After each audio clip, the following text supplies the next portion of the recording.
Today's episode is sponsored in part by Shopify, Cozy, and Greenlight. Join millions of entrepreneurs using Shopify, the global commerce platform that helps you grow your business. Start your $1 a month trial at shopify.com/goaldigger. Transform your living space today with Cozy. Visit cozy.com, the home of possibilities made easy. And teach your kids real-world money skills with Greenlight. Start your risk-free trial today at greenlight.com/goaldigger. As always, you can find all of our incredible deals in the show notes. Now, let's dive in.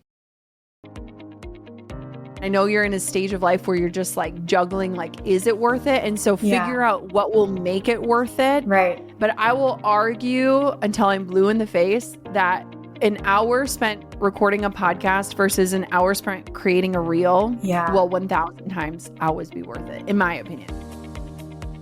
I'm Jenna Kutcher, your host of the Goal Digger podcast. I escaped the corporate world at the age of 23 with nothing more than a $300 camera from Craigslist and a dream. Now I'm running a 7-figure online business that feels even better than it looks, all from my house in small town Minnesota with my family. Here, we value time as our currency. We mix the woo and the work, and we are in the pursuit of building businesses that give us the freedom to live lives that we love. I've always loved turning big goals into reality, and I'm here to help you do the same.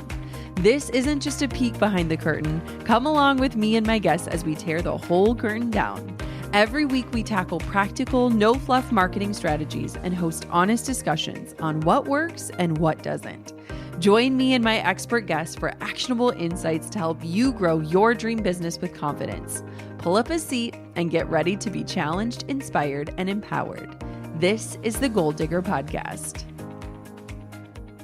What if the secret to growing your podcast, like getting more listeners, more engagement, and more traction, wasn't about going viral, but about being strategic, intentional, and just a little bit scrappy? Today's coaching episode is such a treat because we're answering the real questions so many podcasters are asking, especially the ones juggling businesses, family, and everything in between. Meet Megan Kennedy. She is a Goal Digger listener and a wellness entrepreneur, a holistic nutritionist, and a mom of 3 boys.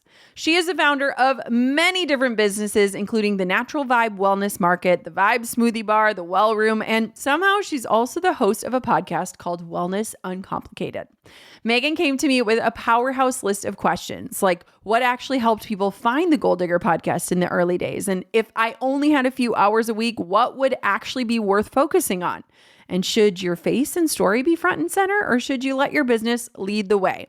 Whether you are just starting out or feeling stuck in the noise, this conversation is packed with clarity, strategy, and heart, all tailored to help you grow your show in a way that actually feels doable. And hey, if this episode has you thinking, maybe it's time that I finally start my podcast, I've got something for you.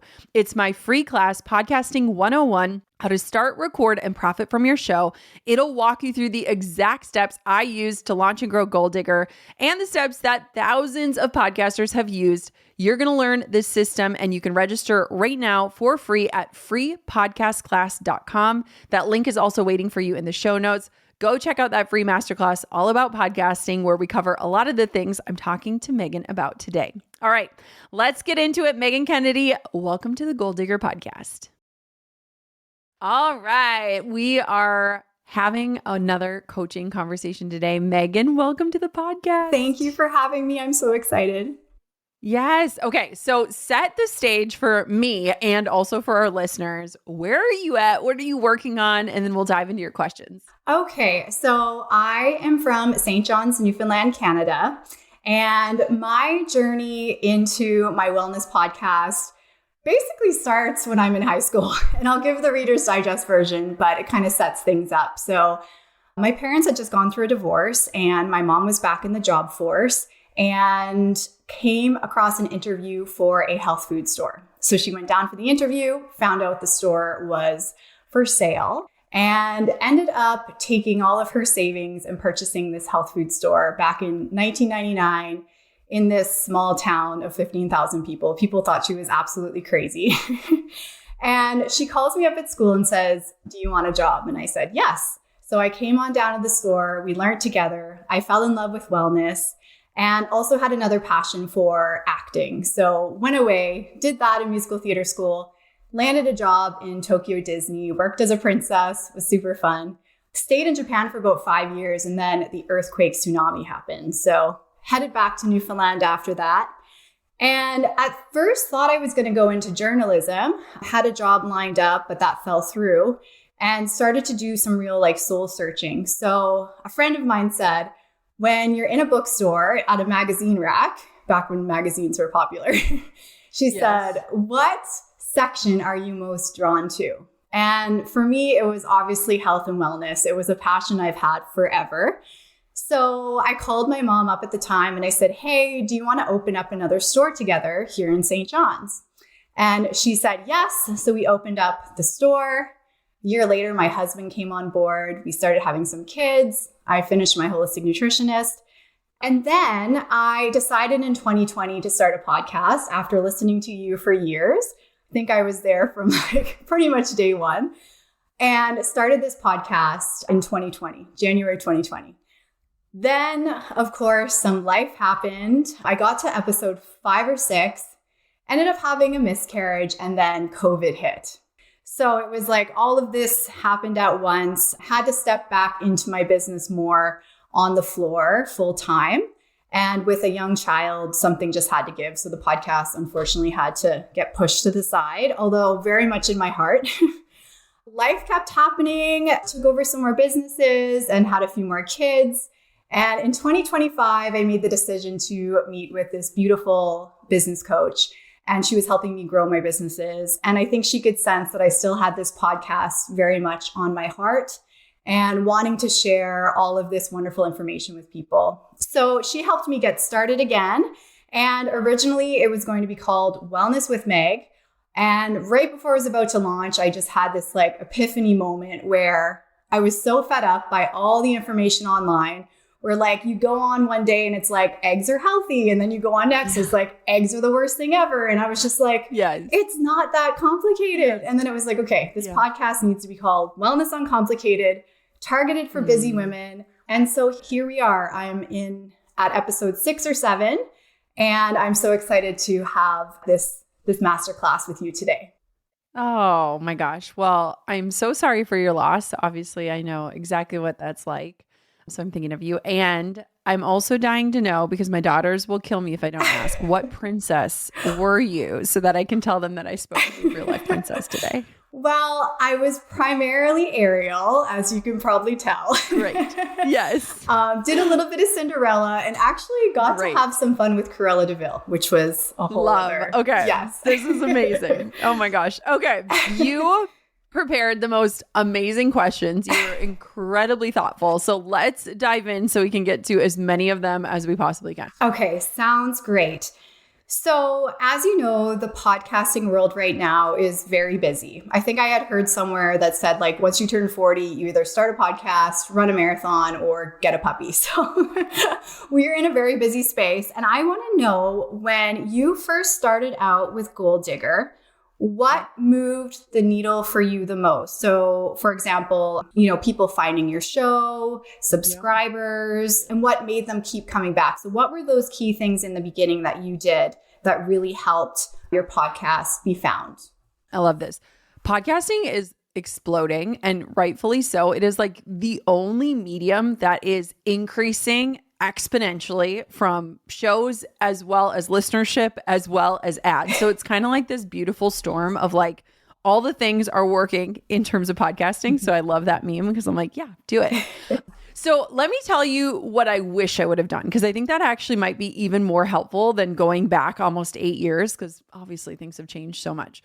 So one of the things I wish I would have done, and that I think every podcaster should do right now, is instead of looking at just your show, because your show is your baby and you're trying to grow your show, is thinking through smart collaborations. I did an aspect of this, but I would take it to 2.0 if I were to do it again. So when I first started, I had popular names on my show that were just popular in my niche. So they didn't have massive followings, but they were recognizable names in the photography world, basically. And so that was helpful. And I think it is still helpful, because podcasting is very much related to SEO, search engine optimization, in the sense of podcasting platforms are using keywords just like other platforms would use, like Google. And so if you can get names that people in your niche know and respect, if they type in that person's name and your show pops up, it's a great discoverability. But the 2.0 on this would also be, Megan, is figuring out if there are other podcasts out there that you can do guest swaps. So they come on your show and you go on their show. Now, why this is important is you are getting access to people that are already listening to a show, right? Right. And what I love about podcasting the most is because I'm such a like community over competition girly, is that podcast listeners listen to podcasts plural, right? Like in any given week, I could be listening to like a pop culture, a health podcast, a business podcast, a marketing podcast, a Bravo TV recap podcast, you name it, I could be listening to it. And so gaining access to people that are already listening to podcasts versus trying to get people who are not into podcasting to listen to a podcast is a great way. So I would say looking for guest swaps and collaborations, it's also great in terms of scheduling where it's like, I interview you, you interview me. Great way to do it. So that's something I wish I would have done, but that would be something like early collaborations are a really great way. Another thing, and I think we can go deeper on this as well, is looking at like, how can you leverage platforms that have longevity to support your podcast? So one of the things I love about podcasting is that people are always going back and listening to old shows. So about half of our downloads every month come from our new episodes dropping, but about half of them come from old episodes. So whether people are specifically seeking out specific topics or they're scrolling back into the archives to re-listen to something. And so looking at other platforms that support long-term success versus, say, social media where things live and die so quickly, that's something that I wish I would have focused on earlier. And I sort of did, but again, I would totally take that to the next notch. So what I'm talking about here is Pinterest, which we can talk about too. But basically letting that content live on longer than when you hit publish, because there's always going to be new episodes dropping. But how do we make sure that the content you created 2 months ago is still getting listened to, right? And then the last thing I would say is being consistent, which is so hard, right? And something that so many people struggle with. I want to say there is a statistic out there. I think it was 71%. I could be off on this, but most podcasters stop after episode 7. Yes. Exactly. So that's a real thing. Like pod burnout is a real thing. So it's not just you, it's a lot of people. And I think that when you can start to build consistency and kind of flex that consistency muscle, that is what is going to build loyalty, where you just become like, okay, Megan's dropping. Oh, a new episode's coming out. And that'll work. And I think that's something I did well. And that helped so much. So those would be the 3 things that I would focus on in terms of moving the needle. So collaborations, strategic long-term ways to market your show, and then consistency. I love that. That's so helpful and such great advice. And it kind of leads me into my next question. So Sweet. As a mom, busy entrepreneur, doing all the things, and now have this wonderful podcast, what would you do if you had 2 hours a week? What would you do to really make the biggest impact with the little time that you have to market the show? Yes. Okay. So one thing that I think is interesting is when you're podcasting, so some people podcast as their career, right? So it's like, that's their thing. Very few people are able to do that. Yeah. But some people do. Most people do it to support their career or their passions or the other areas of their life. And I would say that that's where most people live, and most of my people live there as well. And so when you're looking at a limited amount of time, we want to treat time as your currency and to be really thoughtful with it. So one of the things that I do is I love to batch work. So even today, Megan, I have been recording for the last 3 hours and I still have 1 more hour. I have 5 hours of recording today. That's not like totally normal, but for me, it's like I built the stamina. I've done this enough time. And so when I record, it's like, it takes time to like set things up, get your microphone, get your headphones, get in the mindset. Like, when I first start recording every day without fail, it takes me like 8 takes to say a complete sentence. It's like I've forgotten how to speak again, right? Yeah, exactly. And so batching is an amazing way to just figure out. So I always try to have all my thoughts together, any outlines, anything I need done separately, so that when I sit down to record, it's just recording. Because if I get frustrated when I'm recording, game over, right? That episode's going to suck. Or if I'm like, what did I mean by that bullet point? I have no idea what I was trying to say. And so I try to like do the prep separate. One thing that I think would be really interesting to consider, and this might be something a little off the wall, but I have been listening to podcasts where people are recording their podcasts, let's say on their commute into work. And it's like they're batching in a way that makes sense for them. Or I listened to one the other day and the woman was literally on a walk and taking you on a walk. So she's like, get your shoes on. We're going on a walk together. And so for some people that might work. Now, I am a little bit picky when it comes to like audio quality. And I feel like I'd be like huffing and puffing into my microphone if I did that. But for some people, that's how they stay consistent. And I respect the game. Yeah. If I had a few hours, so I would batch record and I would consider doing shorter episodes and really just thinking through. They don't need to be hour-long monologues. Like if you can deliver content in 10, 20, 30 minutes, girl, do it. The other thing I would think of is how am I going to promote the episode? So one of the biggest traps that people get into with podcasting is we get so excited about the creation of the podcast itself that we do such a crappy job of leading people to the creation so that they can enjoy it, right? Yeah, you're pointing at yourself. You're like, that's me. And so it's kind of like, and I see you have this in you just from the way that you created questions for this episode.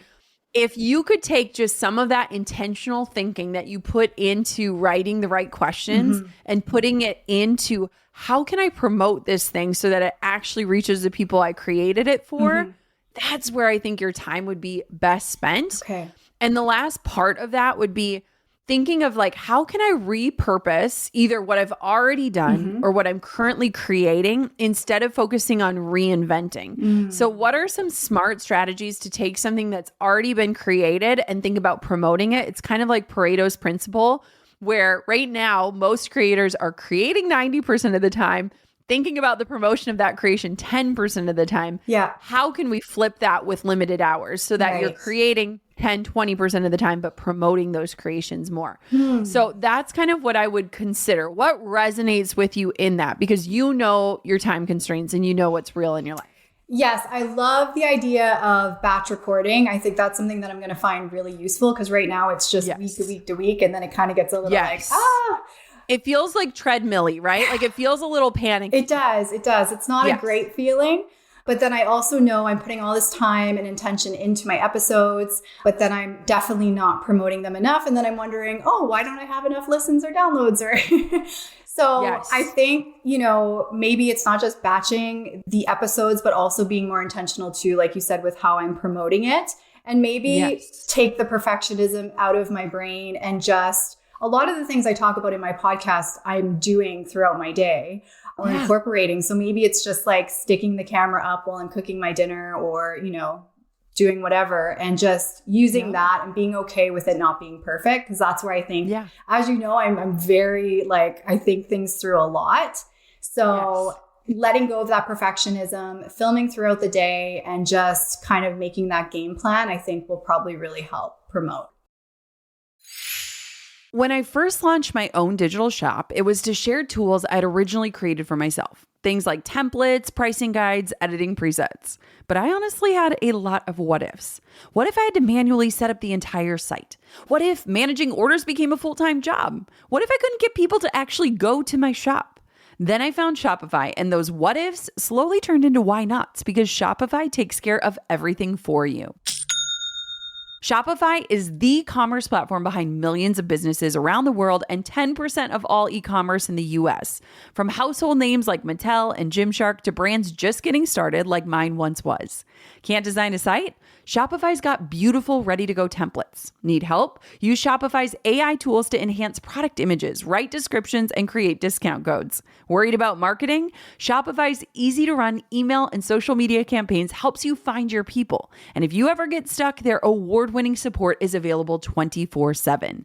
Turn those dreams into and give them the best shot at success with Shopify. Sign up for your $1 per month trial and start selling today at shopify.com/goaldigger. Go to shopify.com/goaldigger. Shopify.com/goaldigger. Okay, I've got to tell you about a podcast that I'm completely hooked on right now. It's called This is Small Business, and its brand new season explores one of my all-time favorite themes, taking bold risks. Hosted by the amazing Andrea Marquez, this season pulls you behind the curtain as she sits down with founders who transformed their maybe one day ideas into let's do this success stories. We're talking nail-biting moments, raw honesty about the hustle, and powerful advice that lights a fire in you. I got actual chills just listening to the trailer. Like every single story makes me pause and think, wow, we literally all start somewhere. And if you've ever felt that tug to take your next big leap, this season might be the exact push and confidence boost you've been waiting for. So do yourself a favor, follow This is Small Business on Apple Podcasts, Spotify, or wherever you listen. These stories will move you, motivate you, and remind you that courage is the first step towards chasing what really matters. I love that. And honestly, I mean, you are so not alone in the perfection thing. I think everyone listening is like, yeah, that's me. I like want it to be so good that I don't even put it out there. Right. Yeah. And it's like, what is better? Like your best ideas, your best thoughts, the things you've learned in life. Is it better to live inside of you and like be in this perfect little bow that's never going to exist? Or is it better to just get it out there so it can help people? And so you're not alone in that. And I think too, once you create a rhythm, like for me, podcasting has just become this rhythm. And so maybe it is spending the next 2 hours of your week that you have open and you create a rhythm that feels sustainable and good.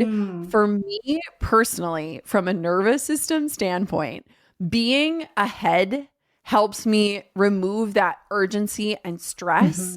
And so like I've always operated that way. And part of it is healthy. Part of it might be unhealthy. I'm obsessed with being ahead. Yeah. And it is so helpful because I never feel like I need to sit down today and have brilliant thoughts today. And it needs to be perfect today. Yeah. Because it's like I'm working a month ahead and it just removes that window of like, this has to get done right now. So maybe it's figuring out what is the rhythm that feels good and how can I maybe spend a little bit of time right now getting ahead so that it eliminates that area. One other thing too, going back to your first question is if you do guest swaps, one thing that we've done is asking that host, hey, can I re-air your episode after you've published it on my show? Because not only does it position you as an expert without you having to say, I'm the expert in this. Somebody else is asking you the questions, but it gives you double the content.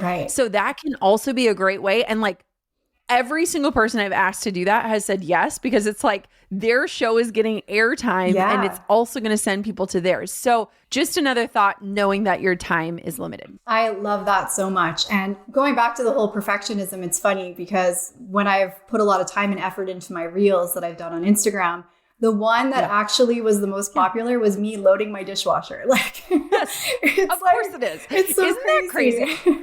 It's so crazy. I was reading something about marketing. No, actually, I was listening to a podcast about it, and they were talking about lo-fi marketing these days and how everything is getting flipped on its head, where production value is suddenly way less important. And so that is kind of a breath of fresh air for us that have gotten used to like polish and perfection to remind us to like go backwards. So I love that. Okay. What's your next question? Okay. So my next question is, I have a main business that I operate. It's my health food store. And I also have my personal brand / podcast. The podcast is supposed to support the health food store by giving lots of great valuable information to my customers. What is better to focus on, the business brand or my personal brand sharing to the business? Does that make sense? Yeah. Like what do you lead with? Exactly. So here's what I would do. This is kind of I'm going to bring you back to my classes that I actually paid attention to in college. So I will never forget in college when I learned the difference, and this is so dumb, but here we are. The difference between overt marketing and covert marketing. So overt marketing is like super in your face. It's very clear. It's like a commercial on the TV for the Big Mac, right? Like vitamin. Covert marketing is one of the most underutilized things that entrepreneurs should be doing right now, which means you're talking about the thing without selling the thing. Okay. So here is what I would do, Megan. So absolutely, I would say lead with you and your own story. Okay. Every single episode, I would reference your health store in some way. So you could even be like, the other day, a customer came into my health store and they asked me this question. And then you tell your personal story. So you've just planted the seed. I have a health store and I am an expert, right? Yeah. And so I would look for ways to overtly include your business, a customer experience, a product you've tried or sold into every episode. And you don't have to feel like you're like slamming it down people's throats. Right. And so how do you incorporate in stories? So like, here's an example of this. I could say, oh my gosh, Megan, this morning I woke up. This is a real story. I woke up and one of my students, Diana Rice, she was on Pinterest. Her views went up 999% in a week. And I could just say something like that, right? Yeah. Which is true. Yeah. And I'm not saying, hello, I have a course about this. It's like, can you imagine what would that look like for you, right? Right. And so when you're doing a podcast, since it's beautifully long form content, you want to just start paying attention to your own stories, the stories that you're experiencing in the business. And then every single episode, it's so easy to weave it in. You can link it in your descriptions and show notes. You could talk about a specific product and the benefits of it. You could also include in like a little short segment into every episode that could be, let's say, 2 minutes long. And you could say, here's like the product of the week, and then talk about your own personal experience with it. Okay. So there's so many different ways you can do it. And I just think for my brain, it always helps to be like, is this going to be more overt where I'm like talking about the thing specifically for the thing? Yeah. Or is it going to be more covert? And how can I weave something in that is a natural extension that gives value, but it also helps remind people of what I do and why I do it? So for me, that's been so helpful. So I think there are so many different ways. If I were you, every episode, I try to tell a story about something that happened in the health store. So you can talk about it. I would try to tell a personal story of something you learned and overcame, or something that you've learned the hard way, maybe. And then maybe I would do a 3-minute highlight on some sort of health product that nobody considered. Wouldn't that be fun? Amazing. I love that. So currently, right now, in the middle of my episodes, I've created like an ad where it says, this episode is sponsored by Natural Vibe, where we sell all things, and I go on. Is that a good idea, or am I better off just being more natural with it? Because I've kind of created my own ad. No, do both. Okay. Do all the things. Okay. And here's what I would say too that is helpful is if you have the ability to track the traffic that comes from the podcast, like we were so bad at data for so long. I just ignored it. But if you could have a specific link that only podcast people would use, it would be super helpful for you to just see and connect the dots more. Even if 5 people visited your website because of your podcast, that matters, right? Yeah. It's like you don't need a bajillion people. You need X amount. And so I like having the data. And so now any links that we use in the podcast are podcast specific, just so that I can see where it's coming from. And for me, that helps me see the return on the investment and make it worth it. And I think sometimes when people burn out on podcasting, it's because they're having a hard time connecting the dots of like, why is this worth my time? Yes. And so that can be helpful. And then same thing too, if you're a guest on other people's shows, having some sort of way that you can track how much traffic you're getting from one show is super great. So like, let's say if I went on your show and I had a link, like if you go to jennakutcher.com/Megan, you can learn blah, blah, blah. And I could track that. You can also see trends or be like, oh, wow, this super niche show performed so amazing. Right. It's just, I think it can help guide your decisions and just make you more definitive that like, yes, this is worth it. This is working. Yes. Wow. Yep. I love that. So that sort of leads me into my next question. You know, one thing about you, Jenna, with your Goal Digger podcast is you have this amazing community. I'm in that Facebook group. I see how supportive everybody is with one another. And I'm wondering, what have you done to really create that connection with people, not just to tune in, but to engage, buy, or share the show with others? I love that. I mean, I love our community. Even yesterday, we had an experience where there was some issue with tech and there was like 1,000 people from my community on, and they were the kindest, most amazing humans. And I just like every time something like that happens, which I hate because of course nobody wants tech to go bad. Yeah. Anyone in the world of online business knows it happens. I just am always like, how freaking lucky am I that these are the people in my corner? So I love that you notice that and that you get to experience it. So one thing I would say is like create connection points off of the podcast. So a lot of times you listen to a podcast and you're kind of like left with like, now what? Like, or like, where do I go? And one thing that I think would be awesome, especially in the health space where you were already talking about like how one day you can hear this is good. And then the next day, and like, how could you create a resource too where people can connect with you? Because especially if you're getting a show started, people want a way to connect with you. And the best way that you can data mine and get insight into what people will actually listen to and what questions they actually have is making yourself available. I'm still active in our Facebook community. Yeah. Not as active as I was in the beginning where it's like every comment I would be like, yes, yeah, like in on it. Yeah. But I go in there all the time because it's like, I want to see what are people struggling with? What questions are they asking? And so I would say create a connection point off of the podcast. It doesn't have to be a Facebook group, but to me, I love it personally because it's like Instagram DMs are great, but you're only benefiting one-to-one and you don't have the bandwidth to like constantly deliver in that way. Right. I also think an email list is amazing. You know, I love email lists. Just somewhere where people can talk back to you, where it's a conversation and not a monologue. Okay. Another reason why I love the Facebook community is like, we let people connect. We want people to connect in real life, right? Like connect with other listeners. I have so many people that have hired other goal digger listeners and met up in cities together and different things like that. And so it's like, it creates this like just ecosystem of connection, which is what I want. Make sure that every episode you do has some sort of prompt. So whether it's asking them to do something, inviting them to join you somewhere, engaging with you on some sort of place. For me, I love the Facebook community just because it feels more exclusive, where it's like an Instagram story. Yes, you can share that, but then it's just gone. Right. And so kind of figuring out who's listening, what are they enjoying, and what questions do they have, however you want to data mine that.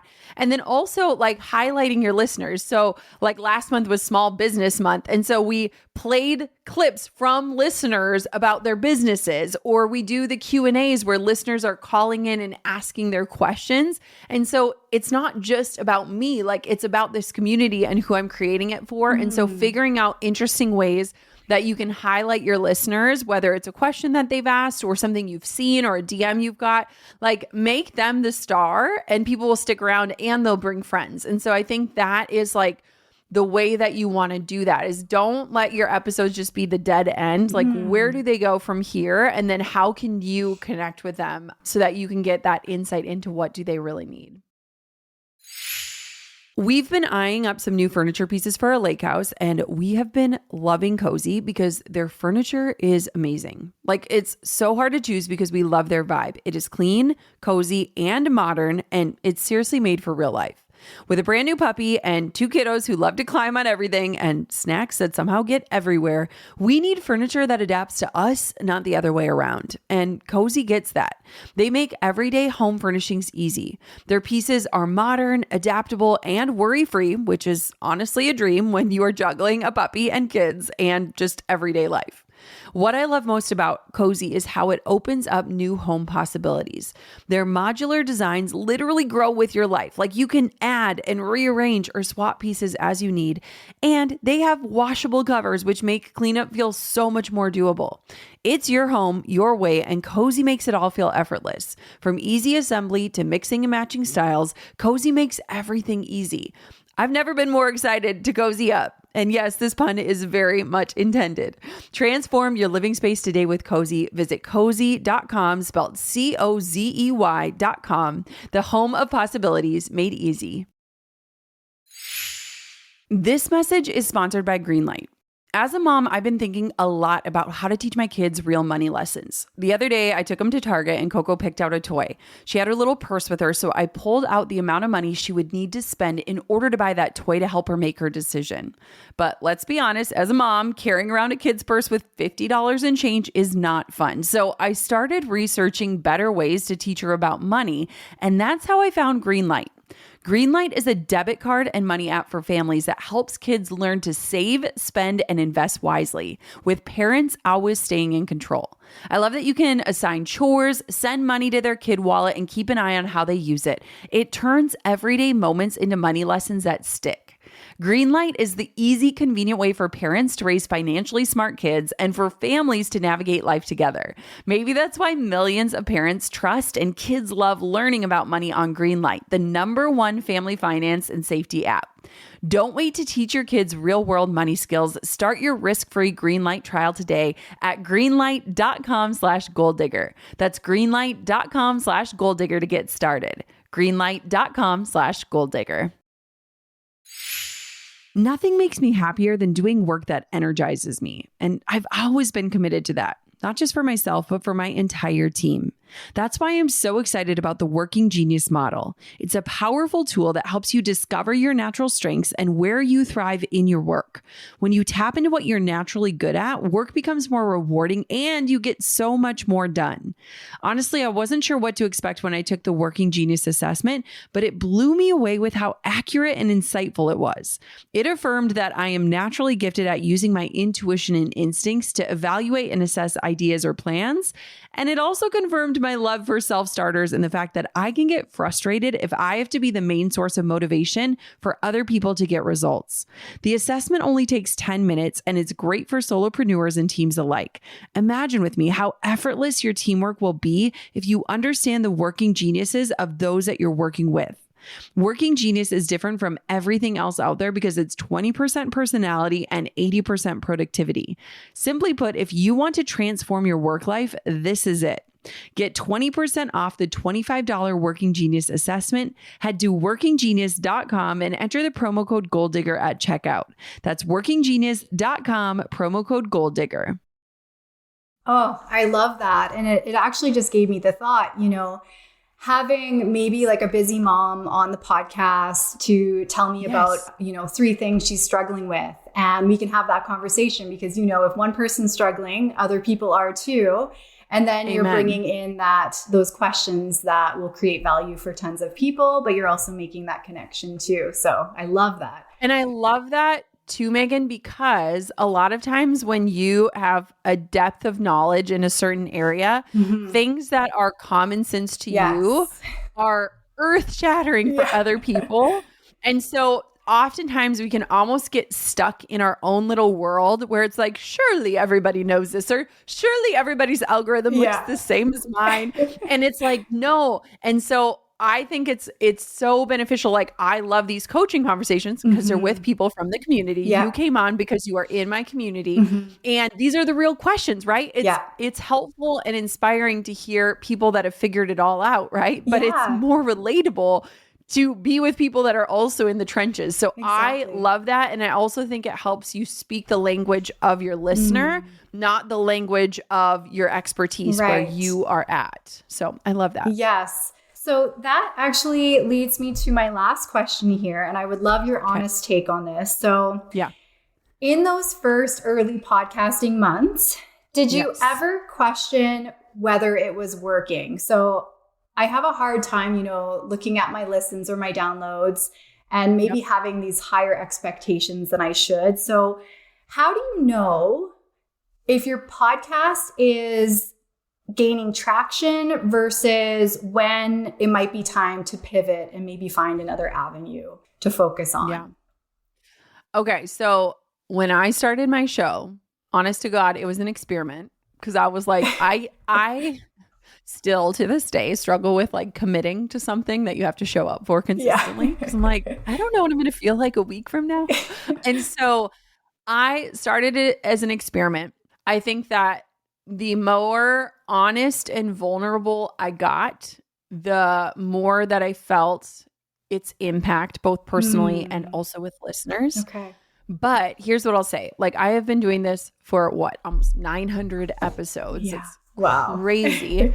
You have to care about it or tie it to something bigger than the results. And for me, something that's been interesting is like, this now feels like my story. So I almost envision like my daughter someday just like hitting play on something like, what was mom doing when she was 37? What thoughts was she thinking? Right. So it feels like a legacy. It feels like a place where like I get to ask my biggest questions. So it doesn't necessarily feel like I'm hosting interviews anymore. It feels like I get the opportunity to pick people's brains that I would never get if I didn't have this platform. Right. So that's a huge result, right? Yeah. Like, and so when you're looking at it and you're tying it to something, you have to tie it to something personal to you, bigger than the external validation or results. Right. The other thing that I would say is get super honest about like what is a result for you that isn't the masses. This is something that I feel like I am really unpacking in my life because I've been in this position, which is such a blessed position to be able to speak to the masses for so long. But like what I'm ultimately craving is like deeper connections with fewer people. And so it's like, how many people do you truly need to meet? Like if somebody called you today, Megan, and they live in Canada and they're like, hey, I have 30 people coming to my office. Could you come speak to them on something you care about? Would that feel valuable to you? Absolutely. Maybe, maybe not. Yeah. So yeah. And so it's like, get honest and recognize that like every number is a person. And what I think is so powerful about podcasting to me, and I do this as a listener, but also as a host, is like, you are getting invited into people's like intimate parts of their lives. Intimate, not in the funky way. Yeah. Intimate in like, I was in the shower yesterday listening to a podcast, right? Yeah. Or I was listening to a podcast, driving to a doctor's appointment. Right. So like there is something so visceral. I have so many moments in my life where I can tell you exactly where I was when I listened to this one thing in this podcast that changed my life. Yeah. And so it is a medium where in a world that we've gotten so used to like 6-second reels and trying to like sum up our entire theory or story or tragedy in a caption, it's this space to like have the ability to share something with context. And I think so often right now, context is missing and it's creating such a divide. So what I would say is like, yes, look at your numbers because they'll tell you what's maybe more popular than other, but like if the data isn't driving you forward or giving you information that is actually helpful, don't only rely on the data. And if you want to do this long term, you have to link it to things that will anchor you in beyond if anybody listens to it or not. And I have found this time and time again in my life. When I wrote my book, after saying I would never write a book on this podcast, I wrote it before I had a book deal. I wrote it before I had a publisher. I wrote it so that if the only humans that read it were my daughters, it mattered. And I think that that is the place that we have to create out of more of like, I don't care if it's not received and I don't care if people like it or not. I like it. Yeah. And so it's a hard place to find in a noisy world. Right. But I think that that's like where beautiful things. But from a tactical standpoint, I'm not just going to leave you with like the woo, because that's the woo. I'll leave you with a little bit of the work. So I would say look for small wins. So look for things where people do reach out and they say like, hey, Megan, I just listened to this episode and this was my takeaway. Even if it's like a message, one message that it mattered. If you have an email list, look for replies in that. Like invite, once you start really inviting in that action, pay attention to it. Okay. And then I would say too, like figure out like what is the purpose. Don't panic. So like if the numbers aren't growing or if feedback is quiet or whatever that is, like look at like, okay, what are the niche things that we're covering? What are the titles of our show? Like what is our delivery? What could I tweak? What could I tailor? But the real thing is that the work you're doing today on your podcast is still going to be working for you a year from now. And so it's not done in vain. People are still, literally the other day, somebody was like, I went back to episode number 1 and I was like, please don't, like, just start here.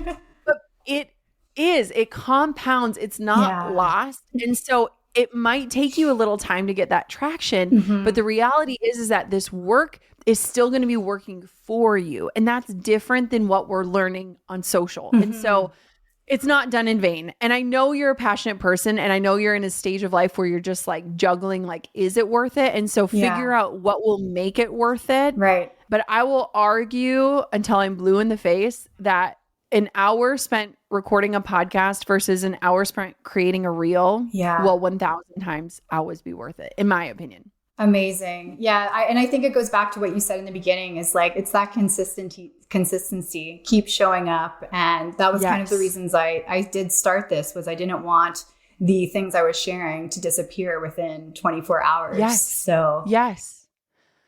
Yeah. And the more that you create a system and a rhythm, the more that it doesn't feel like a burden or coming from a place of urgency, the more it feels exciting and doable. And so that's like the foundational pieces. I think it's like every career, like when I was a photographer, I pictured my days out there shooting photos and I have my camera and I'm so creative. And it's like the taking the pictures was like 2% and then everything else was the 98%. Yeah. And if you can create the systems and structure in the 98%, then you get to feel fully alive in that area that you deeply desire to be alive in. And so while systems and all of that is not sexy, I would argue it's the sexiest thing because it unlocks the creativity in the spaces where you really can be creative.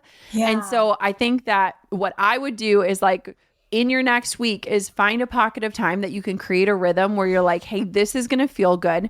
I would also challenge you, like if it's coming down to time, record shorter episodes that you can batch and knock out more so that you can get ahead so that you're not coming at it of like, oh my God, it's Wednesday. I need to record again. Yeah. Because I think that will change the energy you're creating from and make it more of like a joy and something that feels easy instead of something that you have to do. Absolutely. I love that so much. Thank you. I needed to hear that. Yes. Okay. Any final questions? I'll give you one more. It can be funny or fun, or it can be, I mean, you're a thoughtful question asker. You have one final question. Okay. My one final question is early on, do you suggest somebody should look at using ads to promote their podcast? So I would say you don't need to. We have never, I think we've recently started just to test it as like let's just see if this is worth it. Yeah. What I would suggest is leveraging Pinterest for your podcast. Okay. So let me just give you kind of the overview of this in the next 2 minutes. Okay. So what I would do is kind of going back to the answer about like Pareto's principle of getting out of the creation mode so much that you miss the promotion. What's beautiful is that like we have a process where every podcast episode turns into 10 different pins on Pinterest. Okay. High level, Pinterest is a search engine. It's not social media. Yeah. And the average lifespan of a pin is over 1 year. Wow. So one pin on Pinterest will still be working for you 1 year from now, which is incredible, right? Because we want our episodes to live on. Yeah. So I always ask people like, is it easier to create a podcast episode or to create 10 graphics using templates for a podcast episode? Yeah. The latter is usually true. It usually takes 10 minutes. Okay. So what I would say for you, Megan, is like with each podcast episode, if you can think of different angles, different ways to promote it, I would go to Pinterest before I would ever go to paid ads. One, it's free, but two, it keeps things going for a long time. And what's beautiful about it is you'll also start to glean data and insight based on what's performing on Pinterest because it's basically off of a search engine. It's not off of popularity. It's literally off of search volume and what people are looking at and clicking on, which can help guide insight back into your podcast. So that is probably where I would spend my time marketing. We are even currently in my business today doing audits on like what is actually worth it on social media when it comes to podcasting because it is tricky and like we don't have high production value. I want to record in my home. I want to hit record. I don't want to have to worry about what I look like. I don't, it's all those things, right? And so we are literally to this day still like tapping our head like, what's worth it here? We've never had to do that about Pinterest. So that's just where I would put my time and energy, and it doesn't take a lot of time, which is the beauty of it.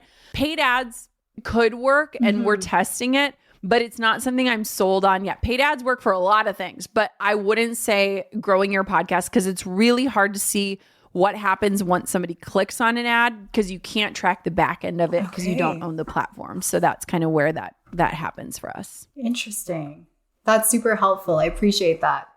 Yeah. Okay, Megan, tell us, where can everybody find out more about you, connect with you, listen to your show and all the things you're going to implement? Give us a space. This is also going to be the best accountability ever, right? Because you're like, all right, I'm on the hook. So now Goal Digger listeners, go listen to Megan's show so that you can see her apply all of these things. That's what I was going to say. If you want to follow along with me and see me implement all these amazing tips from Jenna, you can listen to my podcast. It's called Wellness Uncomplicated.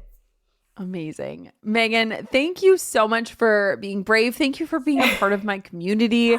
Thank you for listening to the show. And thank you for starting your own show. I love podcasting so much, but I just think that there is something so beautiful about people brave enough to hit record and share their story and their expertise with the world. So thank you so much. Well, thank you, Jenna. You have been in my ear since 2016 and have been a big part of this whole journey. So I really appreciate your time today.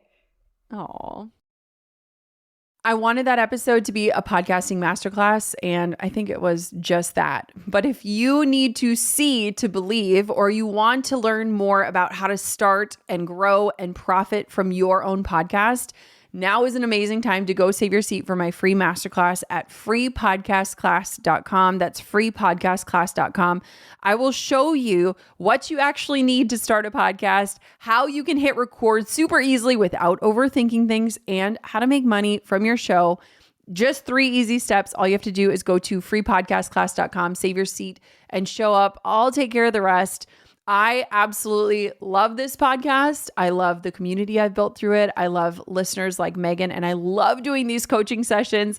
If you want to be on a future coaching session for the Goal Digger podcast, make sure you go join our community of insiders that Megan was talking about. It's an incredible space. It's a place to connect with other listeners, ask your biggest questions, gain insights. I'm in there commenting back. It's just a really beautiful group of humans, and I'd love to have you be a part of it. It's also how you can get on one of these episodes to ask your biggest questions. So bonus points if you join in on the community there. Thank you so much for listening to this episode of the podcast. I hope you consider having your very own podcast. The podcast world is booming, and I want to help you create the systems and the strategies to launch a show to success, whatever success looks like for you. And of course, until next time, Goal Diggers, keep on digging your biggest goals. And thank you so much for tuning into this episode. Thanks for pulling up a seat for another episode of the Goal Digger podcast. I hope today's episode fueled you with inspiration, gave you information that you can turn into action, and realigned you with your true north in life and business. If you've enjoyed today's episode, head on over to goaldiggerpodcast.com for today's show notes, discount codes for our sponsors, freebies to fuel your results, and so much more. And if you haven't yet, make sure you're subscribed so that you never miss a future show. We'll see you next time, Goal Diggers.